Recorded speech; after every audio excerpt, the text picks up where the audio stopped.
Hi, everyone. I'm Swati Chavda. I used to be a neurosurgeon, and I gave it up in 2011 because I always wanted to be a writer, and I decided we live only once. So that's what I've been doing since then.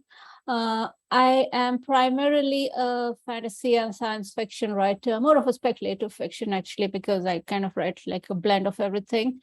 I was a closeted poet for many, many years, and I decided to come out of the closet in 2019 because I thought, why not? So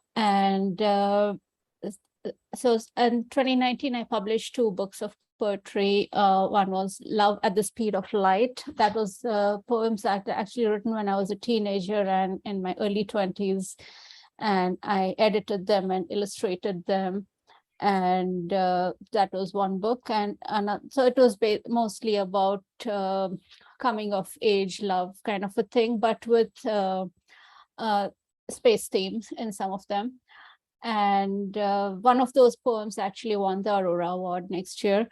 Called, I forgot the name of that anyway. The second poetry book I published was called Footprints at the Sands of Time, which is more of nostalgia, and that was also written in my 20s.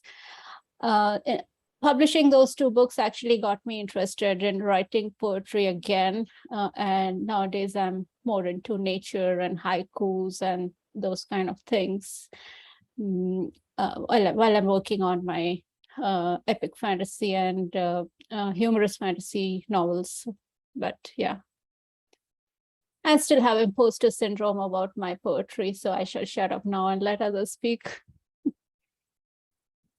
Oh my. Okay. Nancy, come on down. There we go. I had to unmute me. So I write under Nancy M. Bell because there is another author with my name because it's pretty common. And before I was published, I had a book contract, but I hadn't published the book yet. And I got an email from someone just ripping me a new one because of language I used in my book. And I emailed you back very nicely and said, not me. And she didn't believe me. So I added my initial into my name. So that's why it's kind of, I always have to explain that. And that's kind of stupid, but that was the reason. So I have written poetry since I was a kid. I had some stuff published in like the local Scarborough newspaper in Toronto when I was like in grade 8 and grade 9. And I was looking through some stuff just because of this panel. And I was like, oh my God, some of this stuff is terrible.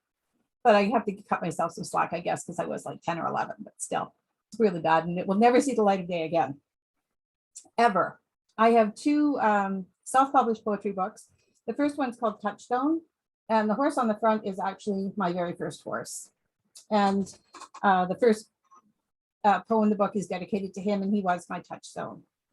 And Jennifer knows this. I just lost my horse of 22 years on Monday, so I'm not sure. Oh, so sorry. It really sucked.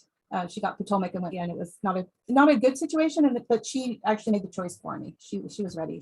It was not a good situation. So I'm not sure. I was going to read that poem, but I'm not sure if I will now, just because.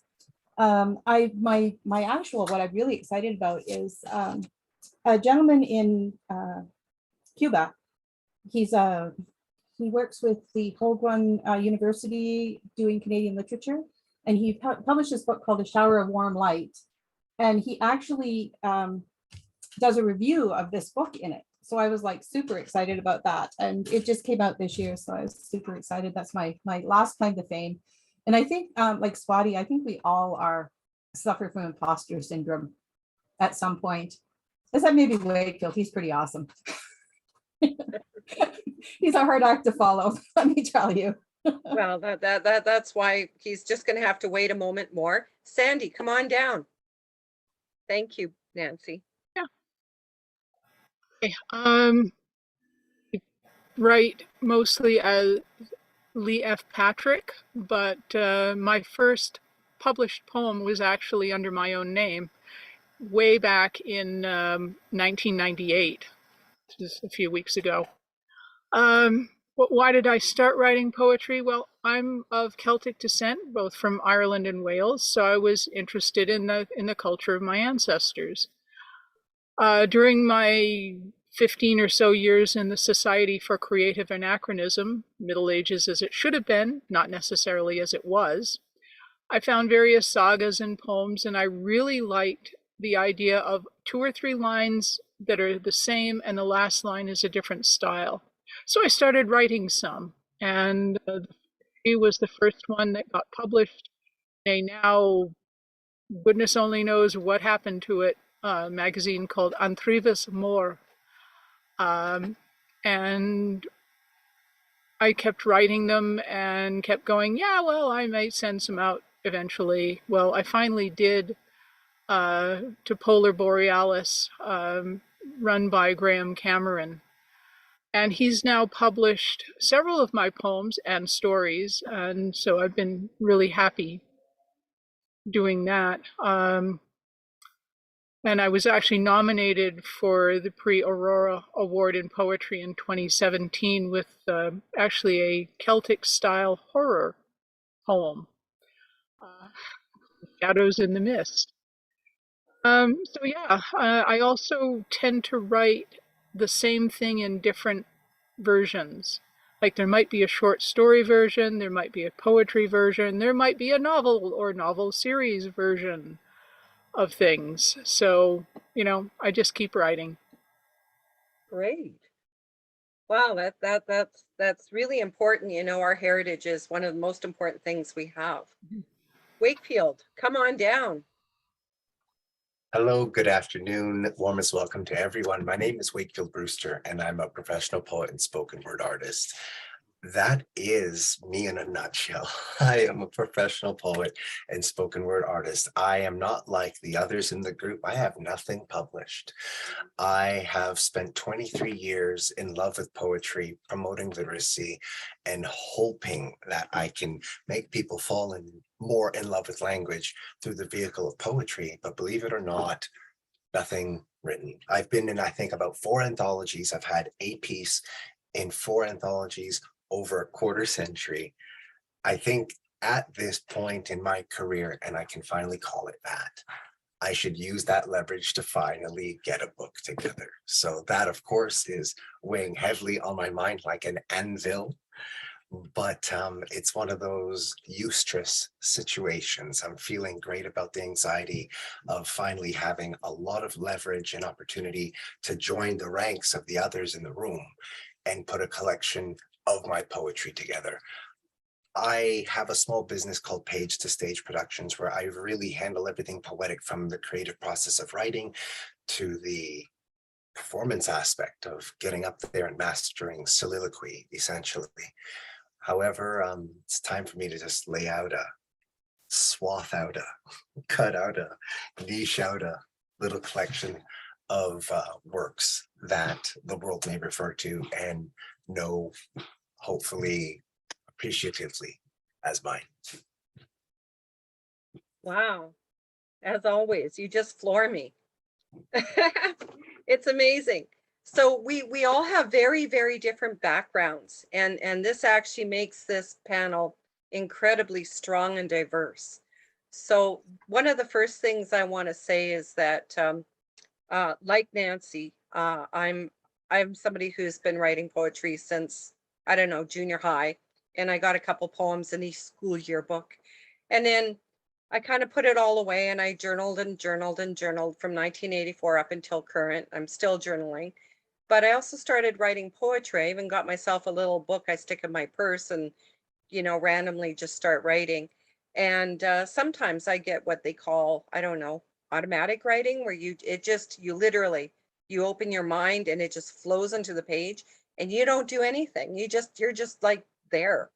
Anyways, I don't know where that came from, but I finally decided that maybe it was time to accept that maybe, just maybe, I was a poet, and that maybe I couldn't stop writing, and that maybe I should acknowledge that part of myself. And I started wondering, you know, how many people are out there are private poets, you know, and you know, Wakefield, you're in front of us. I want to know, when was your aha moment when you said, you know what, I'm a poet? There were 2 aha moments, and I'll try to compact this. I never wanted to be a poet, ever. That's the first thing you'll have to know. I never wanted anything to do with the world of words. Since I was 6 years old, my dream has been to be one of the only Black pianists in Europe in amphitheaters playing concert piano for hundreds of people on pianos that cost more than cars. That was my dream since I was 6. I wanted to be a concert classical pianist. That's a very unusual dream for a little Black kid in Toronto in the 70s. That wasn't the norm. And I was really proud of that weird dream that suddenly formed at age 6. So off I went. And at age 12, I picked up percussion. When I finally got to that aha moment was at York University in performance music, when I realized that I had hit my limit. I actually hit my limit, my human limit. I was not going to be able to practice and get any better. I hit it. We are finite. And although this dream was infinite, right? It boom. And that wasn't a glass ceiling. That was concrete. That was lead. That was tungsten. That was a boom. Flattened the soft spot. And I had to get to that point where I had to switch my life. Now, the only reason I was able to switch my life was go back a few years at age 16. Social media was books, television, movies, magazines, and newspapers. That was social media. So information came slowly. And when it had to be corrected, it took 3 times as long. It was crazy, right? To get informed. Whatever had happened, it was TV. And I saw something powerful, poetically powerful, because this budding pianist never used his mouth for anything constructive. You can imagine what kind of kid I was. And all of a sudden, something struck me and it said I could do something with words differently. I ran through the house. I was 16. I tore through the house. It's amazing how paper and pens disappear when you need them. Went tearing through the place, finally found one, had the Kermit the Frog arms going like this, tore the thing up. Not one, but 2 poems, and they sucked. Oh my God, they were terrible. Because when does man perfect anything the first time? But here was the light bulb. All this time, I realized it right there, what I was doing. And I think this is probably part of why I ended up finding a finality in playing piano. All this time that I wanted to be a professional pianist, I was actually practicing to be a professional parrot. I'm playing Beethoven, Brahms, Chopin, I'm playing Schubert, I'm playing the masters, the grades. This is the first time I wrote the score. This is the first time I penned the dots. This is the first time I felt like I created something. The first time. I haven't forgotten it, but believe it or not, I forgot what it was that drove me to this. People have asked, what did you see? And I'm like, I forgot what the catalyst actually was. But as soon as I realized I couldn't be the pianist or the percussionist I wanted to be, I became the poet I needed to be. And there happened to be a professor that knew I was in between. And she was the first that I showed my poetry to. And she was one of the ones that you get in your life. For the first time, someone believed in me as a poet. She said, Wakefield, I've sat with your stuff for 2 weeks. And I don't care why you're here. I don't care about your percussion or your piano. She said, you're a poet and you must do this and that, ding, ding, ding, those 3 dots connecting.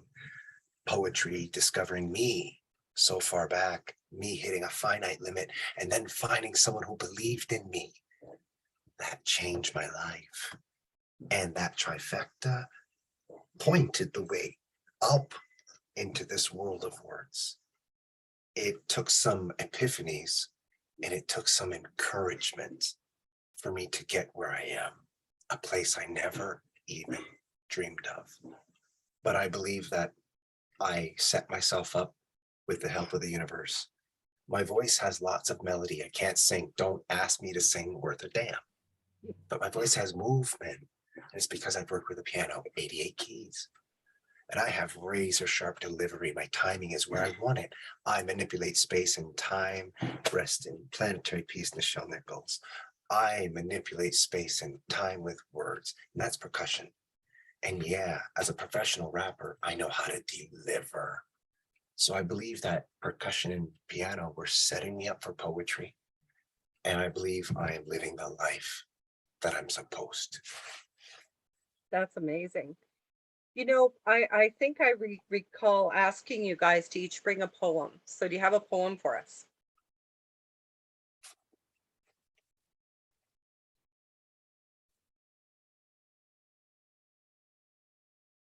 Are you asking me in particular? Yes. I'm sorry, yes. I thought you were asking the whole room. You're just Oh, waiting for sorry. every. So would you like that now? Is that what you're asking me? Your shot for the poem. Okay, so this is a poem that you asked me to. Is this the one that you had asked me to? Okay. So If it's H2O, that's the other panel. okay, so for this one then, I think I will go with a self-empowerment piece. It is a flagship piece, and it's a piece that asks you to believe in yourself because you're going to hear that you can't. And when you believe that you can, you probably can and probably should. After a decade of delivery on the MIC, unbelievably, people still asking me, what can you do with poetry? That question used to make me angry. It used to get me hot. Now I tell them have a seat and ask them how much time they got. For you see, with poetry, I can duly dance down those same halls of learning where I once had the yearning to be a well-accomplished human with a 4.0, but my GPA was sadly way far below. I never got the knack of the educational flow. They made me sit still, so I stood still. I can confidently, comfortably cruise into classrooms where I was once coerced to create a captured, cornered mental state so I could clearly create a way to hate my own mind. By my educators. They were educators. They formed a form to form my formative years, tainted with intolerance and a tidal wave of tears that sailed all of my dreams away from me. For they likened my self-image with one of stupidity. It was all that I heard and all that I could see. I can now be free, where I was once imprisoned by a mental prism. My errant splayed thoughts were like hot-colored rocks, endless ammunition for the slings of possibility, but impossibly, all of my targets eluded me, for I was living in the kingdom of couldn't be me. I couldn't see the lock, so I didn't need the key. And when they finally let me go, they said, "You don't know poetry." I can versify being victimized into a valiant victory. Verify that when you vilify, you eventually gotta deal with me. The transformation was tremendous. I took the word stupid and I made it stupendous. I began to manhandle the land of language that languished in apathetic and anonymous anguish. I did decide to dissect and divide indefinitely, indubitably, what diction was doing to me. Stab a psyche with a simile, sometimes step left of center, see, so as to step off into a soliloquy, ail the English alphabet with an oral atrocity. I can wear the face of mental agility, dispel the myth of dental fragility, and proudly embrace my so-called disability. ADD, ADHD, OCD, PTSD. Now I've made an acronymic out of me, and never once before have I so ever loved ME. I can turn my inventive imagination into a physical infatuation, not like sugar, not the hard refined, not like sweetener, not the artificial kind. I don't need heroin because I'm a hero in my own mind. Spent some time with my mentality, and what I did find is I can learn. And poetry taught me when the truth is unfurled, I'm the only one man who can change my world. So I can do anything. What can I do with poetry? I ask you. Why don't you tell me? Wow. Amazing rock and rap. I can see where you get the rap. Okay. as hard as it is and as difficult as it could be, I'm going to ask Swati, can you read us a poem? Because I know that you have something special for us. Oh, I Thank you so actually much. wrote a poem specifically for the other panel, the Cast a Spell. But for this, I can actually read one of my poems, which is a work in progress, because I think this panel is all about birth of a poet. And maybe reading a poem which is still not really edited will show birth of a poem. How, because we always like to present our best selves, and I think one of the things about being a poet is exposing your vulnerability, being comfortable with it. And I think one of the ways I can do it is by sharing a poem which I'm still working on. It's called Cosmological Constant. And it's about dealing with uncertainties and making peace with uncertainties.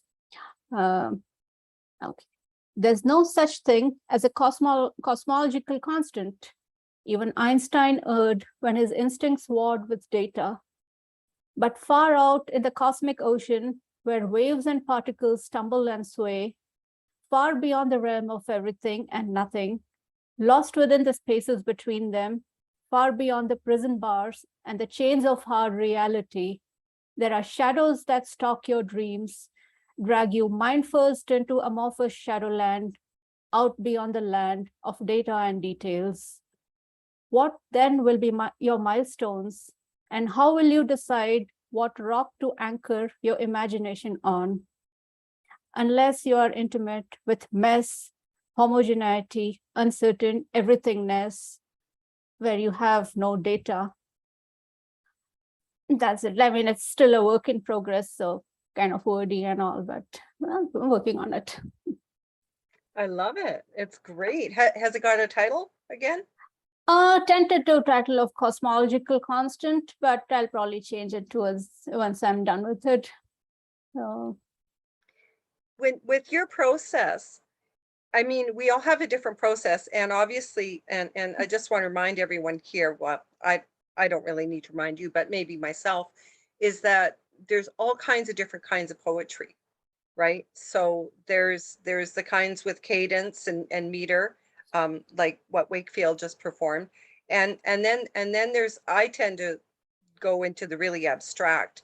I'm not sure if Swati, where would you, do they ask you what kind of poetry, or do you just say that's the poetry?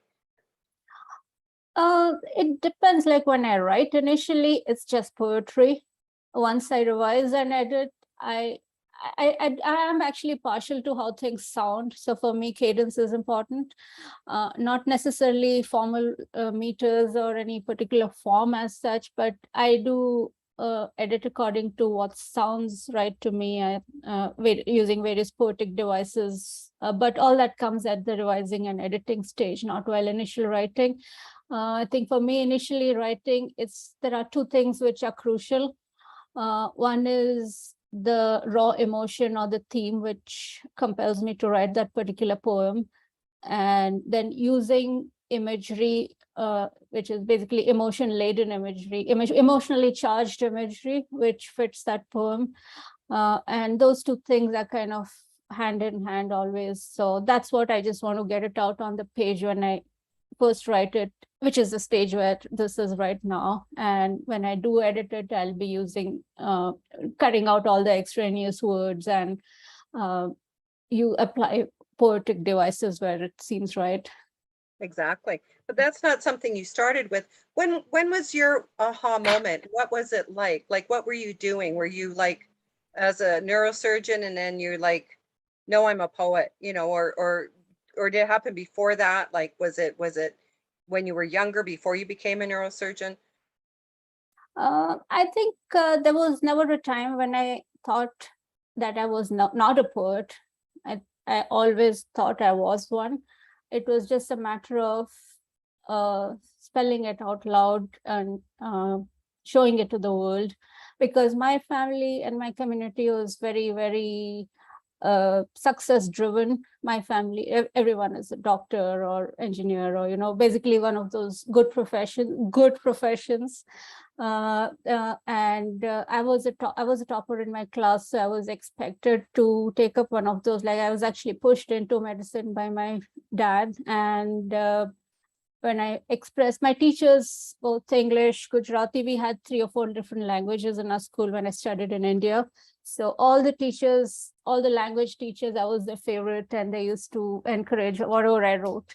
But then I was good at science and maths as well, and that's what apparently counts in the world. So my parents pushed me into it, and I was young, I was 17, so I didn't have it in me to really fight back. So I went into medicine, but in the background, I was always a poet, or a writer as such, but I think a poet at heart. I think it was just a matter of when I would actually feel comfortable enough within myself to just express it outwardly. So you were always writing, but the decision to go public with it, how did that happen? I think, by 2019, I had already published my personal growth book, Ignite. And I was applying some of those principles on myself, because that Ignite is a personal growth book. It talks about the fire triad. It talks about harnessing the fire which lies within oneself. And I felt that there were elements within my own life which I was not really, I was keeping the fire burning low, and I wanted that to be ignited. And I thought one way to do it is to embrace the parts of myself which I had been hiding. And poetry was one of those. So that's what actually led me to do it. It was poetry written during my teenage years, so obviously it was not really what I would write now, but it was a part of me, and it was a way for me to honor that, to publish it. It sounds like becoming the author with Ignite opened the door to the poet. Probably. Great. Well, that's really just so in depth. I love it. So Nancy, you've been writing, thank you very much, by the way, Swati. Nancy, you've been an author for some time. Were you writing poetry first, or were you writing as an author first, and did they correlate? Well, I've always written poetry. I think it's like breathing. I once took my dog for a walk and came home with a poem because it was April, and I saw mist coming up off a plowed field. And the first line in the poem is, I saw the earth breathe today. And then it goes on. I won't repeat the whole thing because I don't remember it all, but it's called April Breath. And it's just poetry, like you were saying, it comes through me. Whether I actually write it or somebody else in the ether is writing it, I'm not sure, but it comes through me. I wrote this in grade 7 for English class. I wrote this massive handwritten on foolscap paper called The Trails of Life, about an old pine tree, a cowboy, and a wild stallion. And honest to God, it is horrible, because I was like, whatever I was, like 11, 12, something. And I often think I should take it apart and actually rewrite it now. Actually, I forgot to mention when I was first introducing myself, my 19th novel is releasing in November. It's called Kayla's Cowboy, and it's a romance, so not really poetry driven at all. But I dug through all my terrible poetry, and I found one that I wrote it, I think I was in grade 9 or 10, and it actually got one of the ones that got published in the local paper. So it's called Singing Words. And this is the original copy. You can see it is very scribbly. So if I screw up words, forgive me. Singing words. There are so many singing words inside my head, and I want to express them all. But I'm just waiting for experience and emotion to release them from captivity. The clamor to get out, beating on the bars of my thoughts and my feelings, begging to be set free. But I can't. I'm afraid. They are so beautiful, and they will break, and people will laugh. So you can tell I was not a very confident child at all. And my family was not super supportive of my writing. It was kind of like, I don't know, it was like, weird Nancy, that's what she does. She's either got her nose in a book or she's writing something. And yeah, I was kind of the outcast of the family because they were all, I don't know, are they normal? Am I normal? I'm not sure which one of us is normal, but we were definitely different, to say the least. So this is another one I wrote. I was a teenager. It's called Time for Forever. If you and I had the time, we could make something of this. But we are like two snowflakes caught in a blizzard, clasping hands as life whirls us by one another. And so we must go. But for a time, we can forget that there was a yesterday or there is a tomorrow. So when the time comes to say farewell, we can smile because we always knew we never had the time for forever. And obviously that was after I broke up with somebody.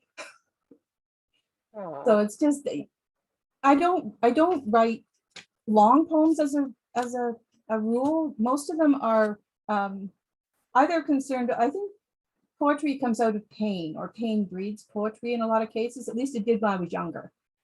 I've kind of sort of gotten past that part of it. And a lot of my later stuff is very much just nature driven. There's not actually people in it. It's just more, you know, what it feels like to stand in the middle of a snowstorm, but almost like you are the snowstorm, not that you're the person standing in it. It's, and maybe that's just me, again, you know, just feeling that poet imposter thing. And so taking myself as a person out of it and just projecting into whatever it is I'm trying to get across to whoever happens to read my poetry. So would you say you were an author first or a poet first? They were kind of very intermingled, but I would say in my heart, I'm a poet more than an author. Even in my books, in my novels, very often I write out some YA fantasies, different things, and often there are very lyrical passages in there because you can get away with that in YA and you can get away with that in fantasy. Not so much in romance or sci-fi, but there's often lyrical things, and the way the words look and sound on the page are important. It's like Swati was saying, that I don't often, maybe it's just the way my brain works, but I don't often work with rhyme and things. It's just how the words come from my heart and how they are on the page, and you know, then you always rearrange things a bit and edit and change things, but I try not to lose that initial rawness that prompted the kernel of that poem in the first place. Oh, I So totally understand. Like, you don't want to dilute it, right? No, or cram it into a form because I want to write a sestina or I want to write a sonnet. Like, I don't want to take my raw baby and kind of cram it into something that it isn't. Like, if I set out to write a sonnet, then I'm going to write a sonnet, but I don't want to necessarily take one of my gifted poems from whoever sent it to me from the universe and try to cram it into something that it's not. Totally get you there. And you know, you bring up an interesting topic here, and I'm just going to sidebar for a moment. The whole idea of form, poetry, once again, it takes many forms. And I think, in fact, that's one of the things I enjoy about poetry is that because there are different forms, you can actually sort of free range and you can experiment with different forms. And sometimes that changes your soul so that your next essence evolution is completely different, right? So I mean, and like even in a panel like this, we're all completely different, Totally. like in terms of how we present, what we do, what we say, you know, who we are, what essence we reveal. For instance, I'm going to ask Sandy, come on down, tell us about your aha moment and give us one of those poems that you've created. Well, I really didn't have an aha moment. And I'm more a author than a poet. I mean, even when I was a kid, if there was a TV show on and I really liked the characters, and now we call that fan fiction, I'd think of what else can happen to this character, and you know, how can I get them into and then out of trouble, and you know, things like that. So you know, I started doing that, like I say, very early on. I think it was joining the SCA that, and finding the Celtic poetry that kind of gave me the, oh, this is really neat.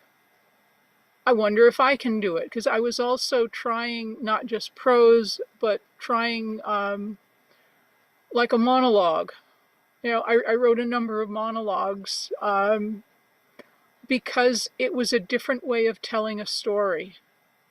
So I have some of my poems have become stories, and one of them in particular has become 3 different stories, Oh, all with the wow. same sort of the root of the story is the same, but different things happen, and they're different characters and whatnot. So, and the idea I was given last year at this panel by Bob Stallworthy, he said, well, okay, if you've got poems and the prose that goes with them, why not put them together? So that's going to be something I'm doing. I'd like to get more of the poems actually published and some of the stories published.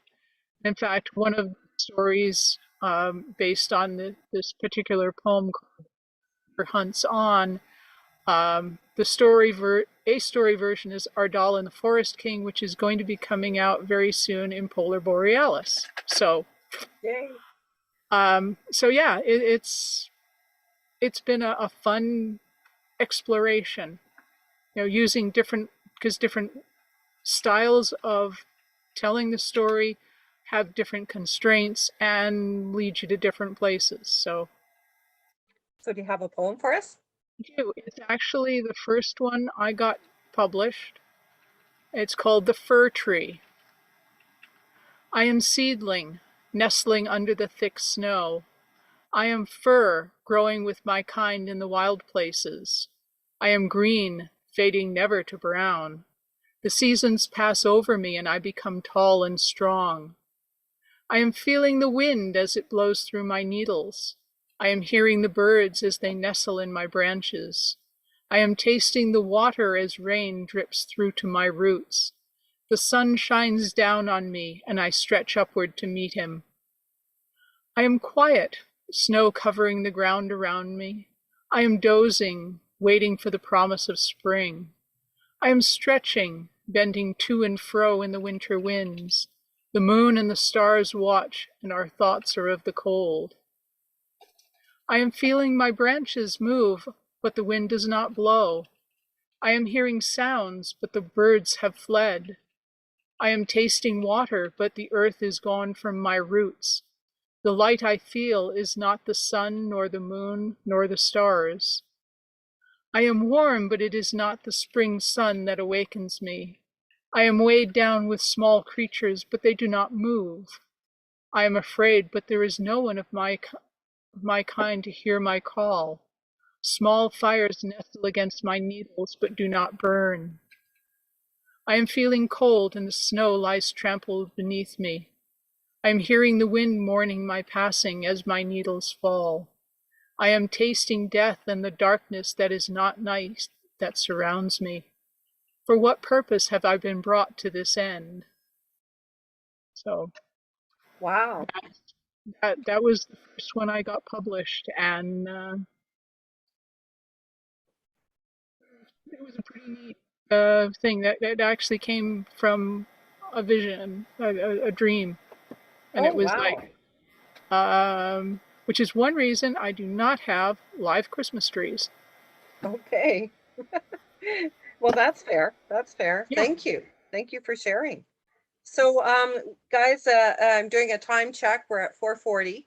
So what I'm thinking is, what advice would each of you have for our budding poets out there, our should I say closet poets? Because I was a closet poet, have been for years, and then finally said, you know what, it's time to get out and come out of the closet and become a poet.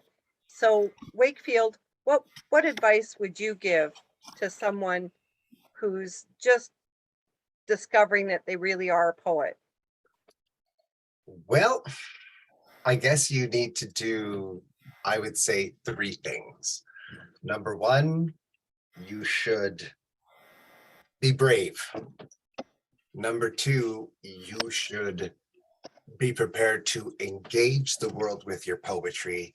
And number 3, then write out your life.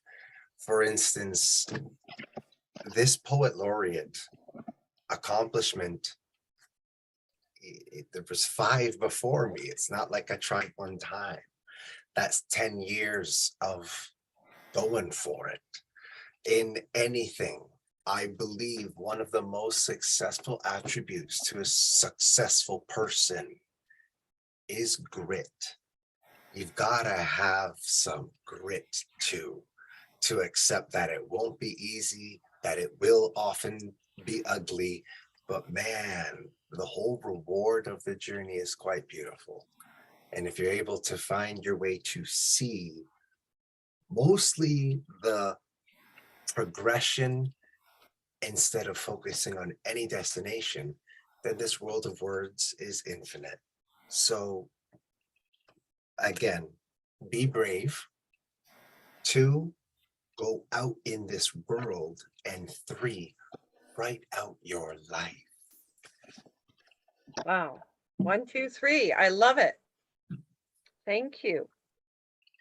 And I also wanted to say to all of us here, I want to thank all of you for coming out, because your presence here means that someone out there is actually going to pick up their pen with a new sense of hope. And that's what we all want for all of us. And every day I we do the imposter thing, but you know what?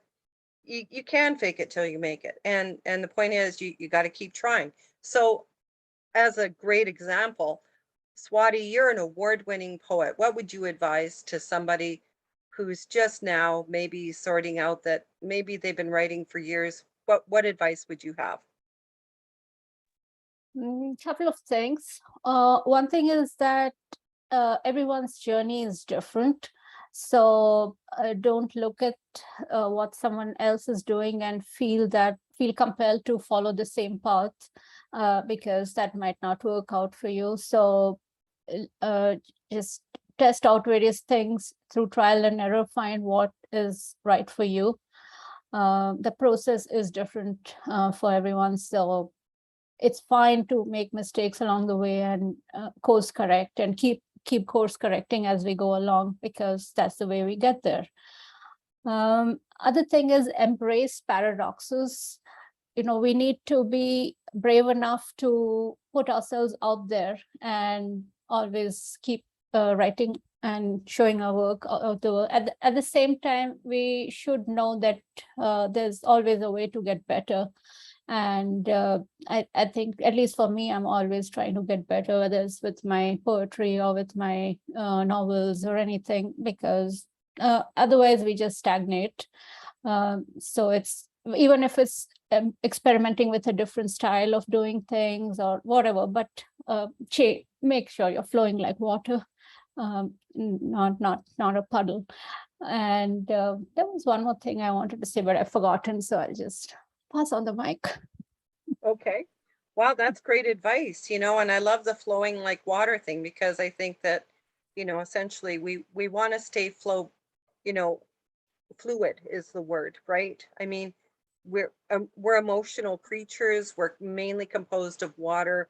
Let's acknowledge that, not squash it, and let's put it to use. And whether it's a cloud burst or a rainstorm or a waterfall or a puddle, or even if it's weeping, it's still something that it comes from our souls. And I, for one thing, I think with the crossover, I mean, when you're an author is one thing, but Bob Stallworthy, he was a previous guest for Birth of a Poet, and his advice to me was, you're like a flower. You want to unfold. You don't want to rush. You want it to be timely. And you need to embrace yourself, I think, to some extent.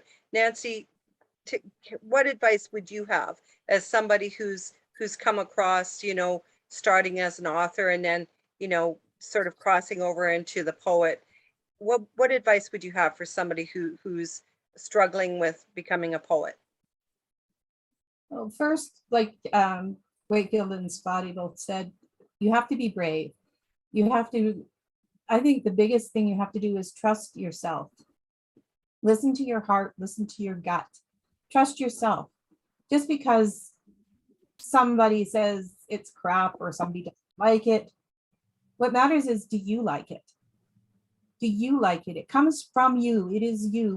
When we write, whether it's a poem or a novel or a short story, we put ourselves out there. I had a mentor when I was quite young. Her name was Jelaine Douglas. She was a nature writer, and in the 50s when women didn't write nature stuff, and she wrote under a man's name. And she wrote many books of poetry. She lived on an island in BC. And she said to me one time, she said, you don't meet a poet or an author in their living room, you meet them in their books, in their work. And I think that's true, because we show parts of ourselves in our writing and in how we craft our poetry that we would not show sitting talking to somebody in their living room, because we expose our vulnerability. And so you have to not be afraid to expose yourself, basically, is what you're doing. You're kind of giving people keys to your inner whatever at that point, and hopefully they don't abuse them, but that's up to you to look after yourself too. But I think trust yourself. We are magic. We create magic when we write, when we perform, when we just interact with other people, how we behave. Are we kind? Are we gentle? Are we compassionate? Are we judgmental? Like, we are magic. We create every day, everything we do. And when we sit down and we put, our fingers on our keyboard, or we put our pencil to paper, because I like pencil better than pen, we are magic. We create. And you need to believe that in your heart, that you are magic. And if that's the one thing that I could impart to anybody, is we are magic. And as we evolve as people, our writing evolves and our poetry evolves. And that's the way it should be, because as Swati said, we don't want to stagnate. We don't want to say, okay, this is good, and I'm in my little box and I'm going to stay here.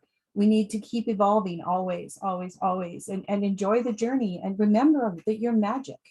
That's my big message. You're magic. I love it. I love it. Oh, and just a reminder, we do have Cast a Spell, the Power of Poetry, all about what magic and poetry are all about. So I'm just going to say, look for that one. It's coming up. I think it's on Sunday. Is it Sunday? Yeah. Okay. Well, anyways, I want to say thank you, Nancy, because that exactly, we are magic, and also to trust yourself. And again, if you don't believe in yourself, who will, right? That's my bottom line. And like that, to me, that's a big one every day, because I work, I still have a real job, if you want to call it that. And everything else is, like sort of squished in the side of my life, right? Kids, family, work, blah, blah, blah. And oh yeah, there's my artistic persona, and if I don't believe in my artistic persona, I can tell you no one else will. No. Right? Because you have to stand up for your own artistic persona, and you have to do that today. I'll say it again, today. Okay. And Sandy, what would be your best advice to somebody who's struggling with coming out of the closet and they've been writing poetry privately? Don't let anybody stop you. There's the self-doubt that Wakefield's poem dealt with, and if just try things. They may not work very well. They may be surprised, but to quote Yoda, do or do not. There is no try. Just do. So that's what I did. And in one of the novels that is nowhere near finished, one of the main characters has had a really shitty life. He ends up taking a poetry course and is like, the poetry he read in the course spoke to him.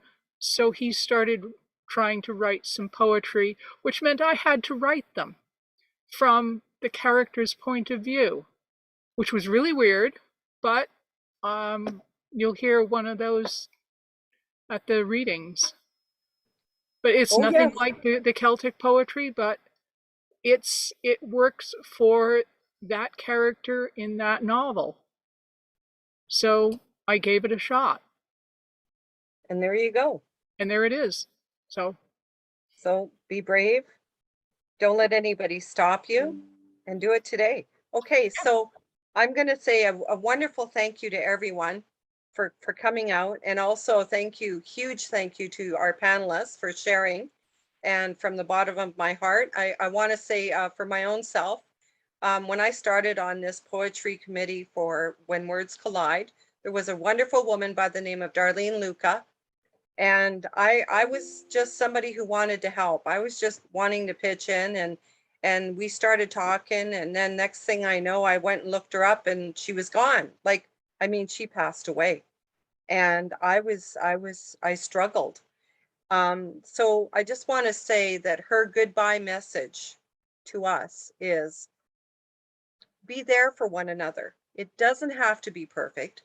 Don't judge, and build your caring community, because no matter who you are, no matter where you are, your poem is the one thing that could make a difference in someone else's life. And this is, the more I see the poets around, and every one of us here, our voices can change other people's lives, and your voice could make a difference. So I'm here to say, do it, and don't be afraid, and trust yourself. And it doesn't matter about the form. I had somebody tell me, oh, it's too abstract. You know what? Who cares? If somebody else enjoys it and it changes their perspective, even a smidge, it's worth it. It's worth it. And you know, maybe it is kind of the intimate side of being an author. And no, it's not like, you know, you're going to make big bucks or anything like that. But you have the ability to touch someone's soul with your words. And if we can't communicate to each other, I'm not sure what we're here for. So I'm going to say, keep it up, don't give up, and do try and get published. And oh yes, check out Polar Borealis. Can somebody throw up the link for Polar Borealis? Sandy, do you know that one? You can look it up online. Graham's just amazing. He's always open to accepting new poets, even new fiction. There's all kinds of resources out there. Find, you know, someone that you like and see who they went with for publishing. And you know what? Create a website. That was one of my things, you know, like just take the chance and go out and build your persona. If you're an artist, you just have to accept yourself first. And that's going to be my bottom line there. So we're out of time, guys. It's 4:55. I got to get off the channel. Thanks again for coming out. And don't forget, we have poetry readings and also a panel on Cast a Spell, the Power of Poetry, and how it has a relationship with, you got it, spell casting, because we're magical. We're magical creatures. Okay, guys, take care, keep well, and don't forget and check us out some more in the next couple days. Have fun. Bye.